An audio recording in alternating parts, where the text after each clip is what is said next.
मैं हूँ मारिया खान और आप देख रहे हैं ओपी टीवी का प्रोग्राम राग स्टार्ट। पसंद कर रहे हैं, अप्रिशिएट कर रहे हैं, बहुत बहुत शुक्रिया आप तमाम नाजरीन का पसंद करने के लिए। इसके साथ ही मैं बताती चलूँ, मेरे जो प्रोग्राम लेजेंड फनकार भी आते हैं, सिंगर भी आते हैं और आपको पता है हर कैटेगरी के लोग मेरे प्रोग्राम्स में आते हैं। तो इसी के साथ आज मैंने अपने प्रोग्राम में दावत दी है, बहुत ही ग्रेट, मशहूर और सुरीली आवाज़ है उनकी और वो एक ग्रेट सिंगर भी हैं। इसके अलावा वो एक्टर भी हैं। उनके गाने इतने मशहूर हैं दुनिया में कि हर बच्चे की ज़बान पर हैं और अगर मैं उनके गाने आपको हिंट्स भी दे दूं, बता भी दूं तो फिर तो आप पहचान लेंगे। फिर तो इतना मेरी बातचीत करने का कुछ बनता ही नहीं है ना। तो अभी मैं बिल्कुल भी नहीं बताऊंगी आपको, लेके चलती हूँ उनके जानिब जो आज के हमारे मेहमान हैं। तो चलिए आइए मिलवाती हूँ the one and only Arshad Mahmood. हो सके तो मेरा एक काम करो, देखा जो चेहरा तेरा मौसम भी प्यारा लगा,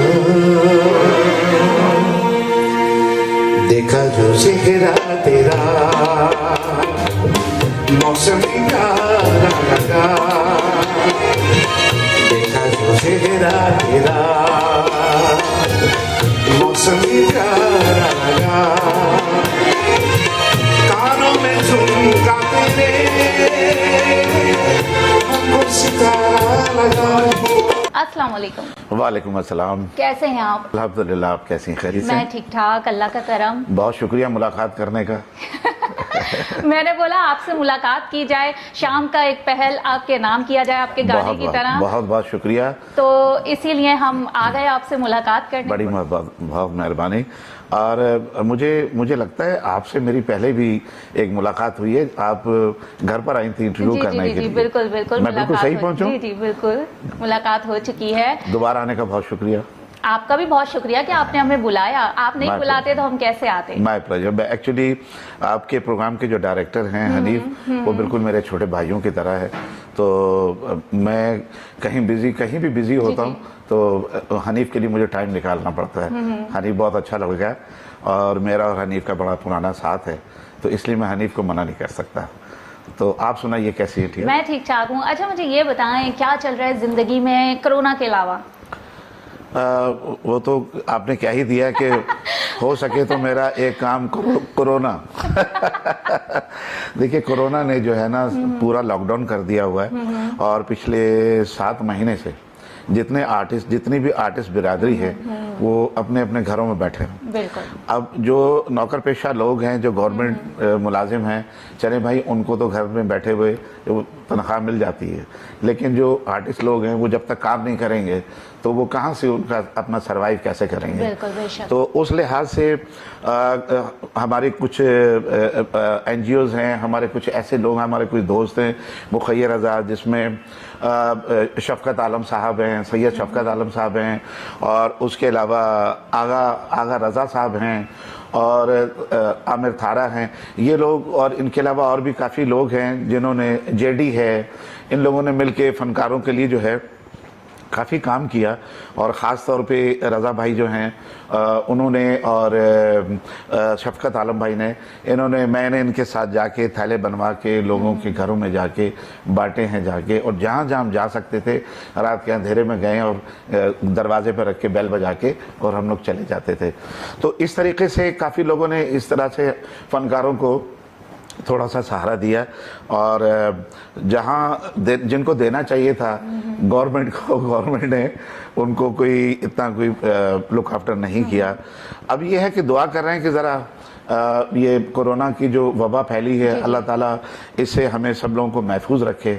तो ये ख़त्म हो तो फिर कोई प्रोग्राम शुरू किए जाए, क्योंकि हमारा तो काम ये है कि मतलब जमे गफीर के अंदर जाना। जब जमे गफीर नहीं होगा तो हम कैसे गाएंगे? मज़ा नहीं आएगा। 8-10 लोगों में तो मज़ा नहीं आएगा गाना गाने का। तो इस तरह से बस इंतज़ार कर रहे हैं अच्छे वक्त का, और इंशाल्लाह इस साल के आखिर तक मैं देख रहा हूँ कि काफ़ी सारा कोरोना का जो है ना वबा अभी भी हमारे मुल्क में कम जी, है, बिल्कुल। दूसरे ममालिक के मुकाबले में हमारे ममालिक में कम है। बस अल्लाह पाक हम सबको इससे महफूज रखे। आमीन आमीन। तो अभी जब खत्म होगा कोरोना तो इंशाल्लाह फिर आप देखिएगा बहुत कुछ करेंगे। अभी आपके इंशाल्लाह, साथ इंशाल्लाह। गुफ्तगू कर रहे हैं। जितने भी नाजरीन है आपको देख रहे हैं, और मैंने स्टार्टिंग में कहा उनको कि बहुत ही सुरीली आवाज़ और बहुत ही प्यारी आवाज़ के मालिक हैं, ठीक है। तो मैं चाहती हूँ कि अपनी आवाज़ में कुछ सुनाएं, 2 बोल हमें। अच्छा, 2 बोल सुनाओ। मेरा एक बड़ा हिट गाना है जो पूरी दुनिया में बहुत पसंद किया जाता है। कानों में झुमका तेरे हमको सितारा लगा, देखा जो चेहरा तेरा मौसम भी प्यारा लगा। कानों में झुमका तेरे हमको सितारा लगा, देखा जो चेहरा तेरा मौसम भी प्यारा लगा। वाह क्या बात है। अब मजा आ रहा है ना, हमें शो करने का पता चल रहा है कि हाँ भाई पावरफुल मुलाकात है। नहीं, इंशाल्लाह पावरफुल मुलाकात रहे। इस मुलाकात को पावरफुल मुलाकात बनाना ये चाहिए मेरी ना। फिल्म घूंघट का गाना है और इसका म्यूजिक दिया था अमजद बाबी साहब ने और इसको लिखा था, शायरी लिरिक्स जो लिखे थे रियाजुर रहमान सागर साहब ने। इस वक्त वो दोनों इस दुनिया में नहीं हैं, तो मैं दुआ करता हूँ कि अल्लाह पाक उन दोनों को जन्नत में आला मकाम अता फरमाए। दोनों ही बहुत गुनी लोग थे, बहुत अच्छे लोग थे, बहुत अच्छा काम करते थे। और बस ऐसे अच्छे लोग जब इतनी जल्दी चले जाते हैं तो इनका खला को पूरा नहीं कर सकता। बिल्कुल बेशक। अच्छा मुझे ये बताएं कि आपने अपने कैरियर का आगाज़ जो है कैसे किया, और कितनी एज थी जब आपने अपने कैरियर का आगाज़ किया? मैंने अपना करियर जो है मैं 76 में आया था यहाँ कराची, और 76 से लेके 79 तक तो कोशिश करते रहे कि अंदर जाएं, तो किसी ने जाने नहीं दिया। तो जब 3 साल के इंतज़ार के बाद जब मैं अंदर गया हूँ तो फिर मुझे किसी ने निकलने नहीं दिया। इतना काम किया पाकिस्तान टेलीविज़न पे। मेरा स्टार्ट जो है तकरीबन मैंने कोई 6-7 साल सिर्फ सिंधी गाया है। मेरा स्टार्ट सिंधी लैंग्वेज से। मेरी पैदाइश जो है रोड़ी की है, डिस्ट्रिक्ट सखर, सिंध में। बड़ा खूबसूरत शहर है, दरिया सिंध के किनारे पे रोड़ी एक शहर है और बड़ा ही खूबसूरत शहर है। मोहम्मद बिन कासिम ने वहाँ पड़ाव किया था, वहाँ आए थे। वहाँ पे बादशाही मसाजिद, वहाँ पुराने मुगलिया दौर की बड़ी चीज़ें हैं वहाँ पे। और रोड शहर लगता है हमारे शहर के साथ ही, रोड़ी के साथ। तो वहाँ मेरी पैदाइश हुई और उसके बाद फिर मैं इंटर करने के बाद कराची आया तो मेरी जॉब लगी यहाँ पे अकाउंटेंट जनरल ऑफिस में, एजी सिंध में। तो उसके बाद फिर उस वक्त से आपके सामने कराची में है। और आप यही समझिए कि 79 से मेरा करियर जो है वो 79 में स्टार्ट हुआ। और उसके बाद चल सो चल तकरीबन 6-7 साल सिंधी गाने के बाद पहली मरतबा एक म्यूज़िक का जो है प्रॉपर म्यूज़िक का प्रोग्राम रंग तरंग आरिफ राना साहब का, उसके अंदर मुझे एक में हमारे बहुत अच्छे दोस्त हैं रेहान आज़मी, बहुत अच्छे शायर, बहुत अच्छे शुरा में उनका शुमार होता है और नहायत अच्छे हमारे दोस्त हैं। इतने अच्छे दोस्त हैं कि मेरी शादी का सेहरा भी उन्होंने लिख के और मुझे वो फ्रेम करवा के दिया था मेरी शादी पे। तो उन्होंने मुझे कहा कि आप उर्दू स्पीकिंग हैं, मतलब उर्दू आपकी इतनी अच्छी है तो आप उर्दू में गाएं, इतने साल से सिंधी में गा रहे हैं। उर्दू साइड पे कोई आने नहीं देता था। उर्दू साइड पे 2 सिंगर थे उस वक्त, उनकी बड़ी इजारादारी थी। अच्छा। एक मोहम्मद अली शेखी साहब और एक आलमगीर साहब। इन्होंने काबू किया हुआ था, वो किसी सिंगर को आगे आने नहीं देते थे। बहरहाल जब किसी ने, अल्लाह ताला ने किसी को इज्जत देनी होती है तो अल्लाह पाक वसीले बनाते हैं। तो आरिफ राना साहब का रंग तरंग प्रोग्राम था, उसमें मेरी एंट्री हुई है। ये रेहान आज़मी ने मुझे मिलवाया उनसे और उस प्रोग्राम के अंदर मैंने 3 गाने गाए, 2 सोलो थे, 1 डुएट था। वहाँ से फिर अल्लाह ताला ने म्यूज़िक के हवाले से मेरा हाथ पकड़ा। इससे पहले एक म्यूज़िक का प्रोग्राम मैंने और किया था, वो म्यूज़िक का नहीं था, एक स्टेज शो था हैदर भाई का, इकबाल हैदर, ऐसा ही नाम था। उनकी डेथ हो गई हैदर भाई की, अल्लाह पाक उनको जन्नत में जगह दे। उनका एक यूथ का एक प्रोग्राम होता था तो एक डॉक्टर थी, वो प्रोग्राम किया करती थी। उसमें मेरी एक एंट्री हुई थी, ख्वाब उसी के देखूं, लिखा था हैदर, क्या नाम है उनका, बड़ा अच्छा नाम है, मैं अभी याद करके बताता हूँ, नक्काश काज़मी साहब, नक्काश काज़मी साहब का लिखा गीत था। और जिन्होंने हम ताब अब तैयब तो जिन्होंने ये अपना मनकबत पढ़ी थी, ये नात पढ़ी थी, उन्होंने इसे कंपोज किया था। तो वहाँ से एक एंट्री हुई कि उर्दू में एक मेरा गाना हुआ, लेकिन वो म्यूज़िक का प्रोग्राम नहीं था। म्यूज़िक को प्रॉपर प्रोग्राम मुझे आरफ राना साहब ने दिया। फिर उसके बाद चल सो चल, फिर इतना काम किया, 2000 से ज़्यादा गाने गाए भी, मुझे तो अब याद भी नहीं है कितने गाने मैंने गाए हैं। फिर वहाँ से मेरी एंट्री हुई है लाहौर, सैयद नूर साहब आके मुझे ले गए लाहौर, तो फिर लाहौर में गाते रहे।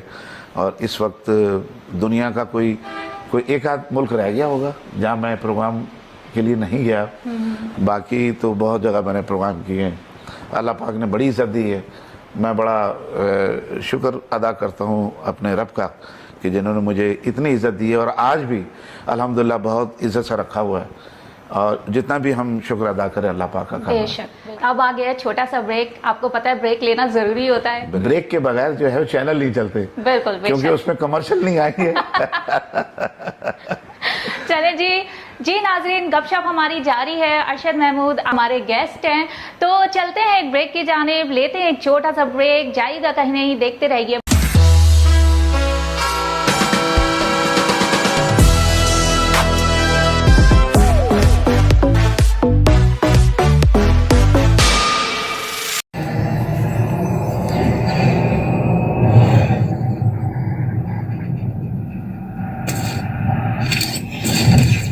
Kaba Fusion is a pharmacist-owned, patient-focused team of professionals with over 30 years' experience providing intravenous medication to pediatric and adult patients in the comfort and safety of their own home. Founded by Dr. Sohail Masood, a pioneer in the home infusion industry and recipient of Ernst & Young's Entrepreneur of the Year Award, Kaba Fusion has 28 state-of-the-art compounding pharmacies across the country with service capabilities nationwide. Specializing in IVIG, SCIG, and acute therapies, our highly skilled infusion nurses are present throughout your treatment and our clinicians are on call 24 hours a day. Please visit us at kabafusion.com for more information.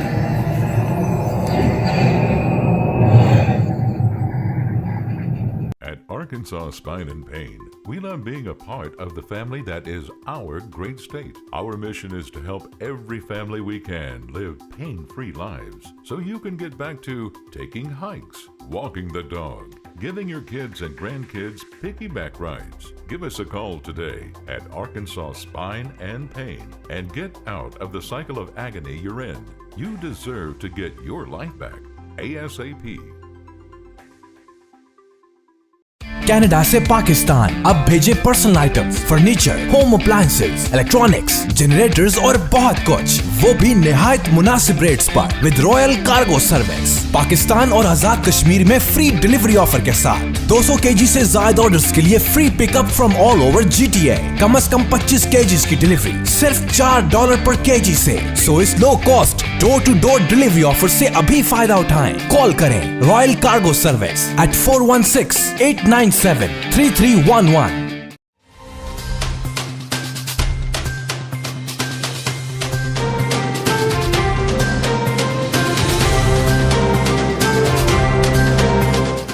OPTV की फखरिया पेशकश दुनिया भर में आबाद पाकिस्तानियों की तरक्की और कामरानी पर मबनी प्रोग्राम। पाकिस्तान को तरक्की की राह पर गामजन करने के लिए दुनिया भर में पाकिस्तानी मुतहर्रिक और तैयार।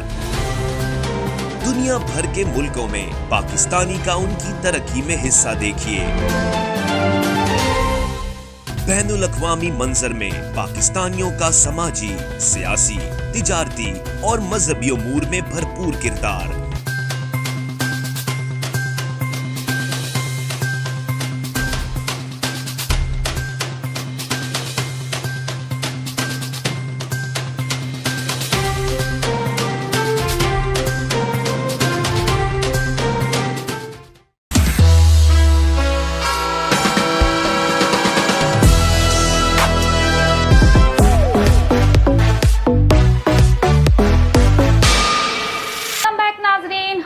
आ चुके हैं आज के मेहमान जो हैं, बहुत ही खास और बहुत ही ज़बरदस्त सिंगर। आप जानते हैं अरशद महमूद, जिनसे बातों का सिलसिला मुनक़ता करके हम गए थे, वहीं से ही बातों का सिलसिला जोड़ते हैं। तो चलते हैं अरशद महमूद की जानिब। अच्छा, अब मैं आपसे पूछूंगी, क्योंकि ब्रेक आ गया था तो बातों का सिलसिला मुनक़ता हो गया था। अब मैं आपसे पूछूंगी कि आप मुझे ये बताएं कि आपको गाना गाना ज़्यादा आसान लगता है, इजी लगता है, या एक्टिंग? देखिए, काम तो दोनों ही मुश्किल है, आसान कोई भी नहीं है। और सिंगिंग अपने हिसाब से, सिंगिंग तो खैर बहुत मुश्किल काम है। और जैसे एक्टिंग है, एक्टिंग भी पहले सीख के फिर आया जाता है, फिर आप आके एक्टिंग करते हैं। और बड़ी बड़ी एकेडमीज़ हैं जहाँ से लोग सीख कर आते हैं। और सिंगिंग जो है वो यहाँ पे हमारे मुल्क में कोई ऐसी एकेडमी नहीं थी पहले। अब तो एकेडमीज़ आ गई हैं, कुछ एक आध कराची में, कुछ एक आध लाहौर में, इस्लामाबाद में सिखाने के लिए। तो पहले जो है ये हमारे खान साहब लोग जो हैं, जिनका घराना होता है, जी जी बिल्कुल, ये आम लोगों को ज़रा कम सिखाते थे। ये ज़्यादा जो है ना अपनी औलादों को सिखाते थे ताकि इनका इल्म जो है इन्हीं के ख़ानदान तक रहे। तो बाहर किसी को मुंतकिल बहुत कम करते थे, लेकिन सिखाते थे, लेकिन कम सिखाते थे। मैंने भी जो है बज़मी साहब से सीखना शुरू किया, मोहतरम जनाब निसार बज़मी साहब। उनके साथ काम किया करते थे। मेरे बहुत ही प्यारे दोस्त हैं, बड़े भाइयों की तरह हैं, अज़हर भाई। तो अज़हर भाई उनके साथ काम करते थे, बहुत अच्छा पियानो बजाते हैं, बहुत अच्छे म्यूज़िक डायरेक्टर हैं। तो उनसे मैंने दरख्वास्त की, मैंने कहा कि अज़हर भाई आप बज़मी साहब से बात करके मुझे उनका शागिर्द करवा दें बज़मी। तो उन्होंने कहा हाँ अरशद मियाँ, मैं करा दूँगा। उन्होंने बात की बज़मी साहब से। तो बज़मी साहब चूँकि कम दिनों के लिए यहाँ कराची आते थे, ज़्यादा लाहौर रहते थे। तो जब कराची होते थे तो मैं नॉर्थ नाज़िमाबाद में इनका घर था, तो मैं वहाँ जाया करता था इनसे सीखने के लिए। तो अज़हर भाई जो हैं, इन्होंने मुझे वहाँ लेके गए और मुझे उनका शागिर्द करवाया। उनसे कुछ अर्सा मैंने सीखा। फिर उसके बाद चूँकि वो रहते थे ज़्यादा वहाँ लाहौर, तो फिर मैंने एक और यहाँ पे बहुत बड़ा नाम, बहुत बड़े उस्ताद हैं, नथू खान साहब के बड़े साहबजादे मुजाहिद हुसैन खान साहब। फिर मैंने उनसे दरख्वास्त की। वो उस वक्त यहाँ पे नीलामगर किया करते थे, नीलामगर उस वक्त कराची से होता था। तो मैंने उनसे दरख्वास्त की कि सर मैं आपसे अछूत राग सीखना चाहता हूँ, जो रागों से राग निकलते हैं, तो मैं वो सीखना चाहता हूँ आपसे। तो उन्होंने मुझे जितना हो सकता था उन्होंने मुझे सिखाया, बड़े प्यार से, जिस तरह से अपने बच्चों को सिखाया जाता है। और उन्होंने मुझे गंडा बांधा। मेरे गंडा बाद उस्ताद जो है वो 3 हैं। अच्छा। एक मोहतरम जनाब निसार बज़मी साहब, और एक मुजाहिद हुसैन खान साहब, और एक फ़ानी साहब। फ़ानी साहब अल्लाह ताला उनको जन्नत में आला मकाम दे, बज़मी साहब को अल्लाह ताला ख़रीक़ रहमत फरमाए। बज़मी साहब के साथ मैं एक बहुत बड़ी यहाँ एडवर्टाइजिंग कंपनी है, और हर साल उनको अवार्ड मिला करता था और अभी भी मिल रहा है। उस कंपनी के साथ वो बज़मी साहब काम करते थे, फ़ानी साहब। तो मैं उनके जिंगल गाया करता था उस वक्त, जो कमर्शियल नहीं होते। तो उस वक्त मैं बहुत कमर्शियल गाया करता था। तो उनसे मैंने कुछ सीखा, जो रिदम जो होता है, टेम्पो रिदम किस तरह से पक्का किया जाता है, वो मैंने उनसे सीखा। तो उसके अलावा जिन जिन म्यूज़िक डायरेक्टर्स के साथ मैंने काम किया है, जिनकी कंपोजिशंस मैंने गाई हैं, वो भी मेरे लिए उतने ही मोहतरम उस्ताद हैं जितने मेरे गंडाबाद उस्ताद हैं। जैसे एम अशरफ साहब हो गए, एम अरशद साहब हो गए, और रॉबिन घोष साहब हो गए, नुसरत फ़तेह अली खान साहब हो गए, फ़तेह अली खान साहब हो गए, और उसके अलावा जावेद अल्लाह दिता साहब हो गए, अख्तर अल्लाह दिता साहब हो गए, नियाज़ भाई हो गए, जुल्फ़कार जुको साहब हो गए। और जिन जिन के साथ भी मैंने काम किया है, जिन्होंने मुझे एक भी गाना अगर सिखाया, मतलब दिया है, रिकॉर्ड करवाया, नासिर हुसैन साहब हो गए, ये सारे मेरे उतने ही मोहतरम हैं जितने मेरे गंडा बहुत उस्ताद हैं। तो इनसे सीखा, और आज ये तो बहुत बड़ा समंदर है, ये आज भी सीख रहे हैं आप। और आज अब सारी ज़िंदगी आप सीखते ही रहते हैं। कोई भी मुझे कुछ सीनियर मिलता है तो मैं पहले उनको बैठ कर सुनता रहता हूँ, देखता रहता हूँ कि क्या कर रहे हैं, क्या कर रहे हैं, उस पे से कुछ ना कुछ मैं ले लेता हूँ। तो आज भी हम लेने के ही प्रोसेस में हैं, ये काम ऐसा है। तो इसलिए म्यूज़िक जो है ना, ये बहुत मुश्किल काम है एक्टिंग के मुकाबले में। एक्टिंग मैंने की 3 फिल्मों में, और पहली फिल्म थी मेरी आज का दौर, उस पर मुझे 2 निगार अवार्ड मिले थे, बेस्ट एक्टर पे, बेस्ट प्लेबैक सिंगर पे। और असलम नाथा साहब की ये फिल्म थी, कमाल अहमद साहब का म्यूज़िक था। और ये फिल्म एक सिनेमा से कोई 100 वीक के बाद उतरी, एक सिनेमा से साल के बाद उतरी। और जो ये साइडों के सिनेमाज होते, 1 से 2 मरतबा अगर वहाँ फिल्म रिपीट हो जाए तो वो कहते जी फिल्म हिट हो गई। तो मेरी फिल्म जो है 7-7, 8-8 मरतबा साइडों पे लगी है। और उसके बाद फिर 2 फिल्में और मैंने की, एक आंखें और एक गलियां कूचे और बाजार। बस आप इसमें बैड लक कह सकते हैं मेरा या किसी का भी, कि जब ये फिल्में कंप्लीट हो गई तो असलम नाथा साहब जो हैं, अल्लाह ताला उनको जन्नत में आला मकाम दे, उनका मर्डर हो गया। उनके मर्डर की वजह से ये दोनों फिल्में जो हैं ये बस डब्बों में रह गई, ये 2 फिल्में रिलीज़ नहीं हुई। उसके बाद फिर दौर चेंज हो गया, अब तो 70 mm पे फिल्म बनती है, फिर उसके अब तो खैर डिजिटल पता नहीं दुनिया कहाँ से कहाँ पहुँच गई है। तो 92 में मेरी पहली फिल्म आई थी, 13 नवंबर 1992, 13 नवंबर में। तो उसके बाद फिर चलता रहा ज़िंदगी का सिलसिला। तो मैं ये समझता हूँ कि एक्टिंग से ज़्यादा जो है ना गाना मुश्किल काम है, कि लाखों लोग आपके सामने खड़े हुए हैं। और मुझे याद है यहाँ जिना ग्राउंड में मैंने पहली मरतबा जब ये प्रोग्राम किया, फरीद खान साहब जो हैं हमारे कॉमेडियन जो थे, एंटरटेनर, अल्लाह ताला उनको जन्नत में जगह दे, बहुत सारे दोस्त बेचारे चले गए हमारे, वो कंपेयरिंग कर रहे थे। जिना ग्राउंड में शो था और मैं ज़िंदगी में पहली मरतबा इतना बड़ा क्राउड देखा, 1 लाख से ज़्यादा का क्राउड, और पिन ड्रॉप साइलेंट, कोई आवाज़ नहीं। और सर्दियों के दिन जब मेरी उन्होंने एंट्री करवाई, मैं जब स्टेज पे पहुंचा हूं तो मैंने ऐसे जो जमे वफीर देखा तो मुझे पसीने आ गए, मैं परेशान हो गया। मैंने कहा है इतना बड़ा क्राउड, लेकिन अल्लाह पाक ने वहाँ इज़्ज़त दी।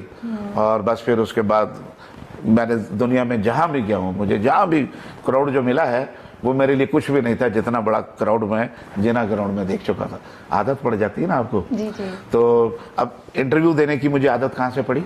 सनराइज रेडियो, पहली मरतबा मैं वहाँ लाइव इंटरव्यू दिया था, ये भी मैं आपको बाद में बात बताऊंगा अनीसा नासिर की। तो ये सिलसिले चलते रहे, उसके बाद फिर लाहौर पहुँच गए। अब लाहौर के बारे में अगर कुछ आप पूछना चाहती तो मैं आपको बता दूं। अभी तो मैं ये पूछूंगी कि माशाल्लाह आपने बहुत अच्छे और बहुत सारे गाने गाए और बहुत ही लोगों की ज़बान पे आज तक आपके गाने अभी तक चल रहे हैं, गुनगुनाते हैं लोग, और बहुत ही खूबसूरत शायरी है। आपको कोई याद है गाना मेरा? हाँ मुझे याद है ना। कौन सा? देखा जो चेहरा तेरा। थोड़ा सा गुनगुना के बताए। मेरी आवाज इतनी अच्छी नहीं है। नहीं, अब गुफ्तगू में तो अच्छी लग रही है। हमारा भी दिल करता कभी। चेहरा तेरा मौसम भी प्यारा लगा, कानों में झुमका तेरे हमको सितारा लगा। बिल्कुल से सही कह रही है। मैं हनीफ से दरख्वास्त करूंगा कि भाई आपकी ये जो आर्टिस्ट हैं इनको जो है आप गाने में भी लेकर आए।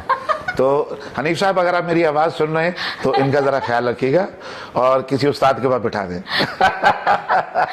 तो मैं अच्छा। अब इसी बात पे ये पूछ लेती हूँ कि आप माशाल्लाह आपके जितने भी सॉन्ग्स हैं उसकी शायरी बहुत ज़बरदस्त होती है, दिल छू लेने वाली शायरी होती है। तो आप मुझे ये बताएं, आपकी खूबसूरत आवाज़ भी है, हार्ट टचिंग आवाज़ है आपकी, तो आपके गाने किस वजह से ज़्यादा मशहूर हैं, शायरी या आपकी खूबसूरत हार्ट टचिंग वॉइस के थ्रू?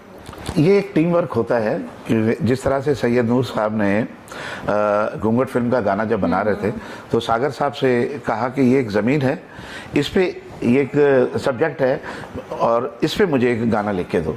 तो उन्होंने गाना लिखवाया, देखा जो चेहरा तेरा, मौसम भी प्यारा लगा। अब वो म्यूज़िक डायरेक्टर उसकी पोइट्री को देखता है, ये एक टीम वर्क होता है। तो उनकी म्यूज़िक डायरेक्टर ने जब उस पोइट्री को देखा तो कि ये पोइट्री जो है इसमें खुशी का गाना आएगा, तो उन्होंने खूबसूरत उसको कंपोज किया।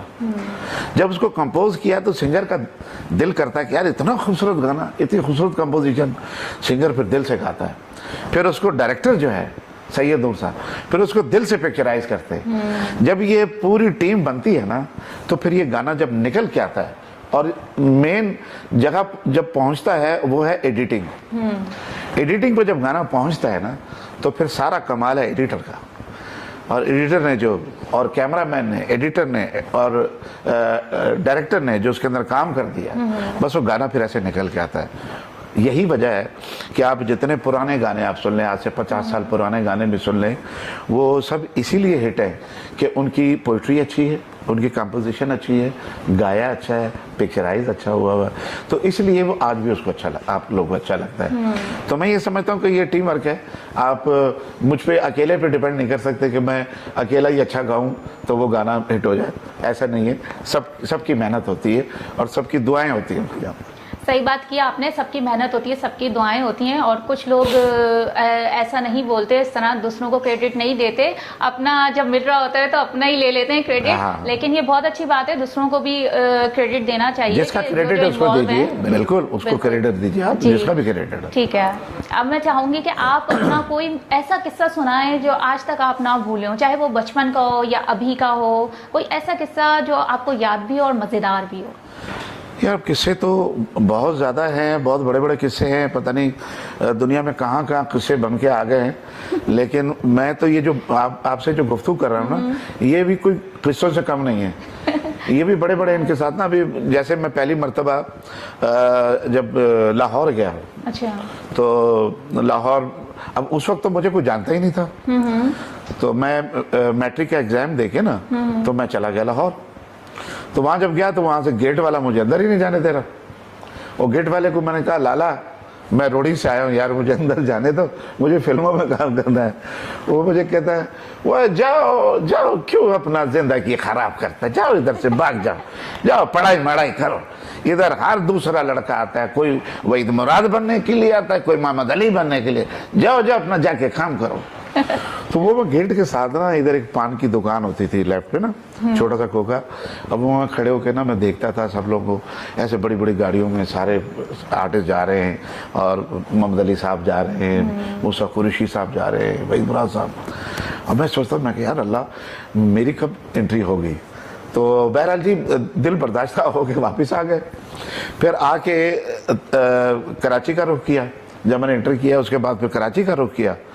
तो कराची यहाँ आके जब अल्लाह पाक ने इज्जत दी है, नाम बना है, जब सैयद नूर साहब लेके गए वहाँ पे, तो फिर अल्लाह पाक ने वही जो गेट है, उस गेट पे जो चौकीदार अंदर नहीं जाने देते थे, वही जब मेरी गाड़ी वहाँ से गुजरती थी तो मुझे सलाम करते थे, तो मैं वहाँ गेट पर रुक जाता था। वहाँ गेट पर रुक के उस लाला से हाथ मिलाता था, लाला से हाथ मिला के, और उसको मैं कहता था, लाला ये मेरे तो से चाय पी लेना। तो उसको मैं, वो नहीं लेते थे, मैं कहता नहीं ये मेरे तो से चाय पीनी तुम्हें, और मेरे लिए दुआ करना।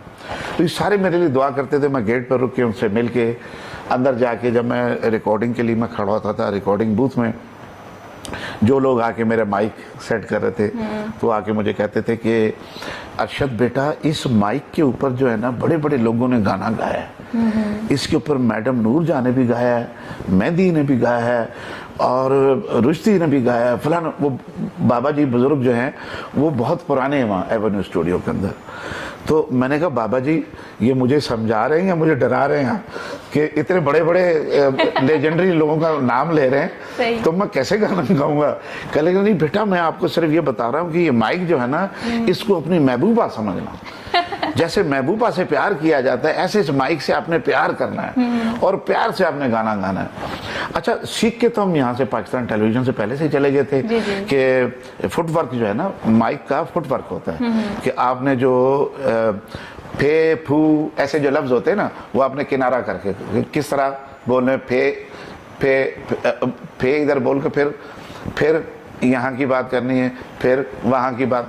तो ये माइक की जो है ना प्लेसिंग, ये हम यहाँ से सीख के गए थे कि अगर आप गाने में ऊंची लाइन है तो 1 फुट हम 1 स्टेप पीछे हो जाएंगे, ताकि उसकी आवाज़, माइक जो है ना, माइक के अंदर वो प्रॉपर आवाज़ जाएगी।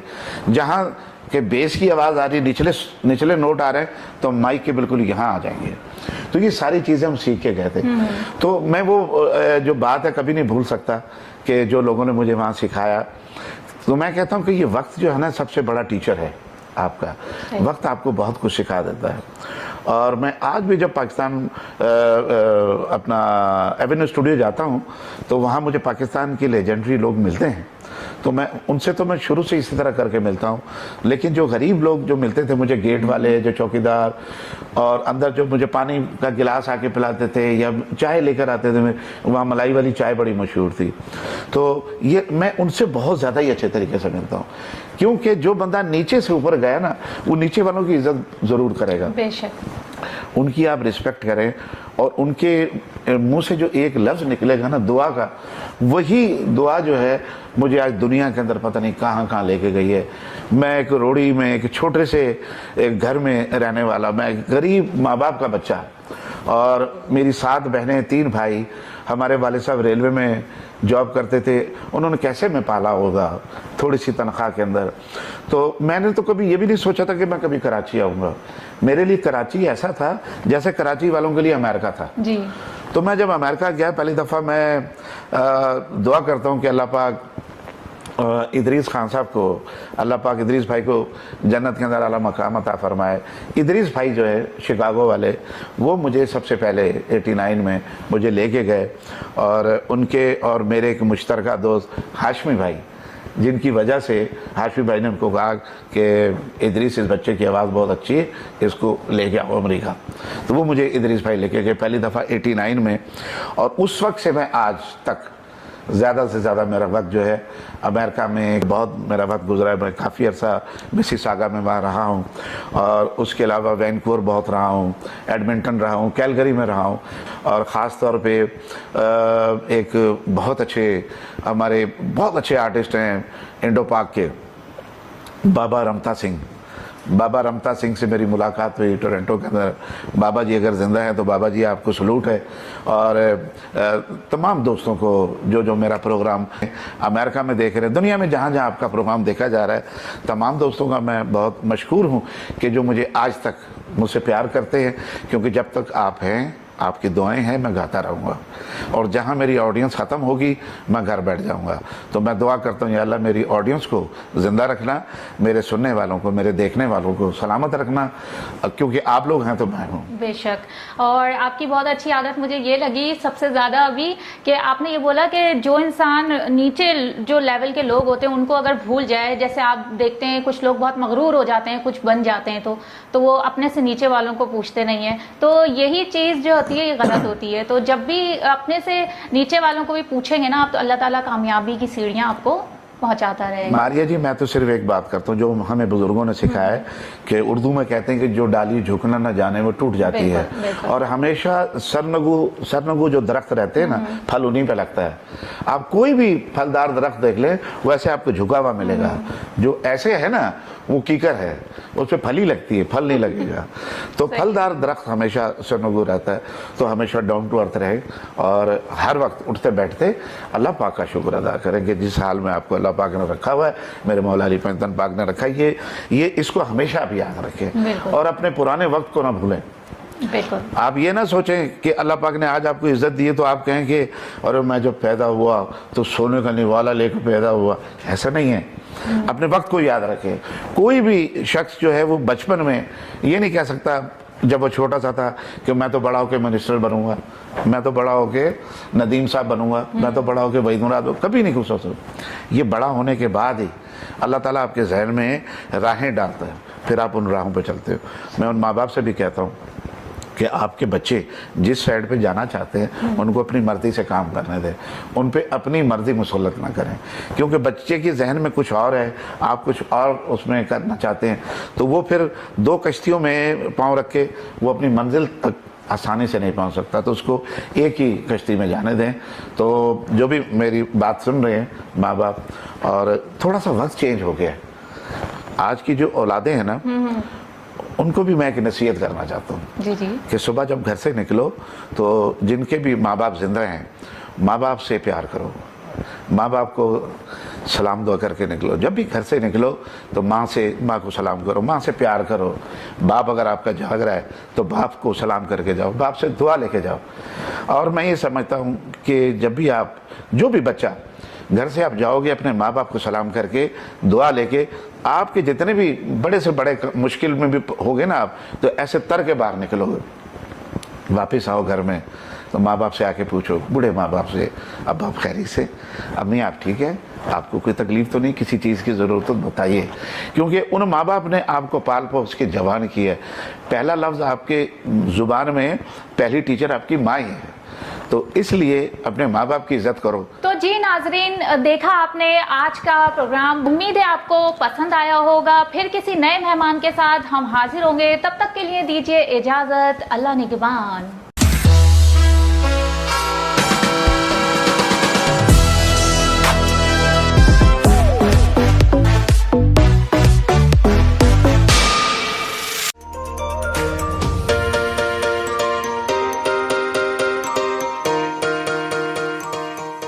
सैंटियागो कैनियन कॉलेज का अहम ऐलान।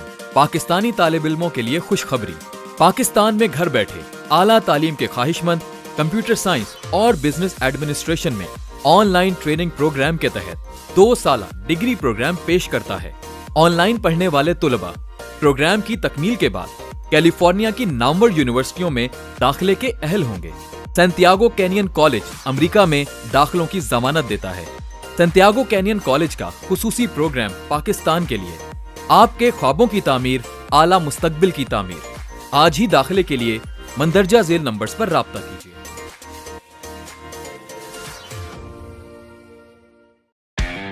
दुनिया भर में पाकिस्तान की पहचान, हाईएस्ट क्वालिटी पाकिस्तानी मैंगोज इन GTA, यानी पाकिस्तान के बेहतरीन आम अब GTA में है दस्तयाब, वो भी खास होलसेल रेट्स पर। इटोबिको, मिसिसागा और ब्रैम्पटन में 6 मुख्तलिफ स्टोर लोकेशंस। तो एंजॉय करें समर को फैमिली एंड फ्रेंड्स के साथ, रॉयल कार्गो मैंगो टाइम के साथ। मजीद मालूमात के लिए अभी कॉल करें रॉयल कार्गो at 905-566-5665 और विजिट royalcargo.ca।